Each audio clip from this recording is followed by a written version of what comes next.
महाराष्ट्रात MBA आणि वास्तू विशारद या अभ्यासक्रमाच्या प्रवेशाची मुदत CET सेलकडून वाढवण्यात आलेली आहे। 23 ऑक्टोबर 2024 पर्यंत MBA ची प्रवेश प्रक्रिया सुरू राहणार आहे।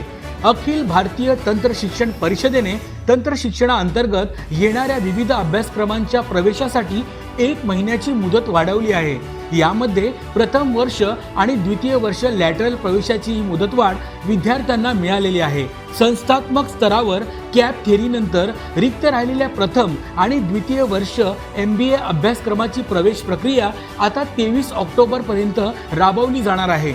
महायुती सरकारमुळे विद्यार्थ्यांना हा मोठा दिलासा मिळालेला आहे।